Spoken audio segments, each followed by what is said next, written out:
Now will discuss about mechanism of hormones action. Hormones कैसे act करते हैं tissues के ऊपर, उसके बारे में हम लोग डिस्कस करेंगे। जो भी टारगेट टिश्यू है उसके ऊपर कैसे वर्क करते हैं। तो सबसे पहले मैं ये जान लें कि जो टारगेट टिश्यू होते हैं उसके ऊपर कुछ स्पेसिफिक बाइंडिंग साइट होते हैं, जिसको कि हम लोग हार्मोन रिसेप्टर्स बोलते हैं। तो ये स्पेसिफिक बाइंडिंग साइट्स होती हैं पर टिश्यूज़ के ऊपर। तो यहाँ आप देख रहे हैं ये जो है ये रिसेप्टर है, यहीं पे हार्मोन आकर के अटैच बोलता है। इनको हम लोग हार्मोन रिसेप्टर्स बोलते हैं और ये टारगेट टिश्यूज़ में होते हैं। और अलग अलग टारगेट टिश्यू में अलग अलग टाइप के रिसेप्टर्स होते हैं जो आइडेंटिफाई कर पाते हैं कि कौन सा हार्मोन किस टिश्यू से अटैच होगा।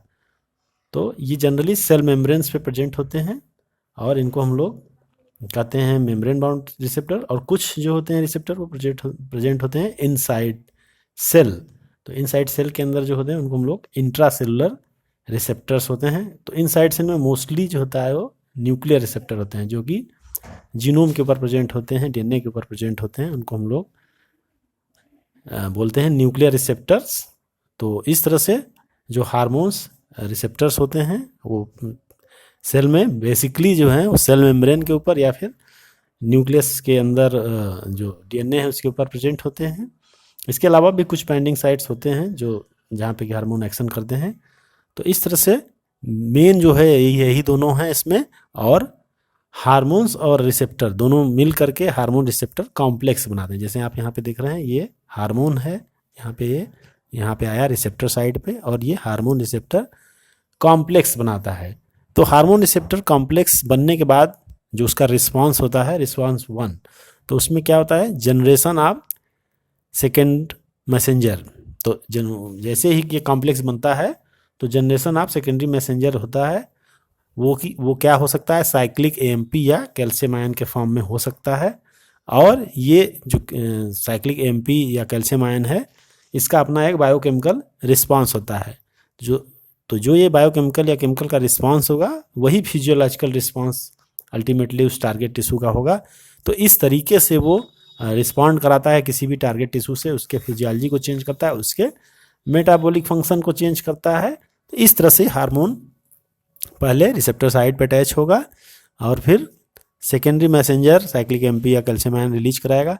फिर ये जो सब्सटेंस है ये जा करके उस पर्टिकुलर प्रोसेस को, बायोकेमिकल प्रोसेस को या फिजियोलॉजिकल प्रोसेस को, जैसे कि यहाँ पे अगर ओवेरियन की बात करें, ओवरी की बात करें, तो यहाँ पे ओवेरियन ग्रोथ होगा। जो हार्मोन यहाँ पे एफएसएच मान लीजिए आके ऐड होता है तो ये ओवेरियन ग्रोथ को, फॉलिकल्स की ग्रोथ को मेंटेन करता है। आप जानते हैं कि एफएसएच जो है फॉलिकल स्टिमुलेटिंग हार्मोन है। तो ये इस तरीके से ये जो पूरा मैकेनिज्म है उसका यही है एक जनरल में। और हम लोग जानते हैं कि हार्मोन्स जो होते हैं वो कई तरीके के होते हैं। इसमें पेप्टाइड, पॉलीपेप्टाइड या प्रोटीन हार्मोन्स होते हैं। जैसे कि मतलब जो नेचर, उनका केमिकल नेचर, बायोकेमिकली वो क्या होते हैं हार्मोन्स, हमने बताया कि ये भी एक तरह के केमिकल सब्सटेंस ही होते हैं। तो हार्मोन्स पेप्टाइड भी हो सकते हैं, यानी कि पॉलीपेप्टाइड, प्रोटीन इस टाइप के भी हो सकते हैं, जैसे कि इंसुलिन है, ग्लूकागॉन है, पिट्यूटरी हार्मोन है, हाइपोथैलेमिक हार्मोन है। ये सब किस टाइप के हार्मोन है, पेप्टाइड। इनका जो नेचर है या जो इनका फॉर्मेशन है वो पेप्टाइड होता है। दूसरे स्टेरॉयड होते हैं जैसे कार्टिसोल, टेस्टोस्टेरॉन। जो हमने बताया था कि जो स्टेरॉन जहाँ वर्ड आ रहा है या इस तरह का वर्ड आ रहा है, एस्ट्राडियल, प्रोजेस्टेरॉन, तो इसमें स्टेरॉयड नेचर होता है इनका। स्टेरॉयड जो है फैट का एक डेरिवेटिव होता है। इसी तरह से आयोडोथायरोनोनिन थायराइड हार्मोन होता है। और कुछ अमीनो एसिड के डेरिवेटिव्स होते हैं जैसे कि इपिनेफ्रिन। तो इस तरह से ये पूरा नेचर होता है हार्मोन्स का। और रेगुलेशन आपने देखा किस तरह से होता है। दूसरा जो टाइप हम लोग यहाँ पे डिस्कस करेंगे वो है न्यूक्लियस।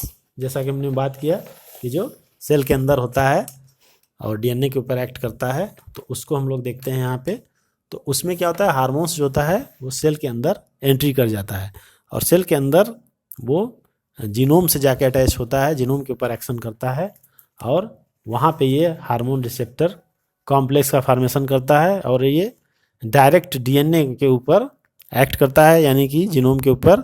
क्योंकि जीनोम से ही फिर एमआरएनए से फिर वो प्रोटीन से फिर जो आगे का फिजियोलॉजिकल प्रोसेस होनी है वो चीज़ें होती हैं। आप जानते हैं कि जो प्रोटीन फॉर्मेशन हो रहा है वही फिजियोलॉजिकल रिस्पांस किसी भी फॉर्मेशन के लिए इम्पॉर्टेंट होता है।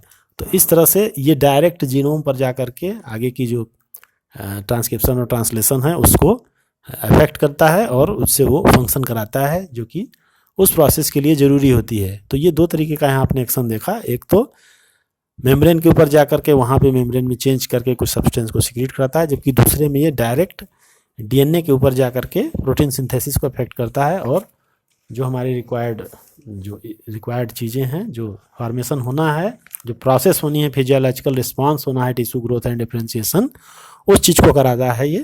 तो इस तरह से ये दोनों हार्मोन्स, इसके अलावा भी कुछ मैकेनिज्म और होती हैं, लेकिन हम लोग को इन्हीं दो के बारे में डिस्कस करना था।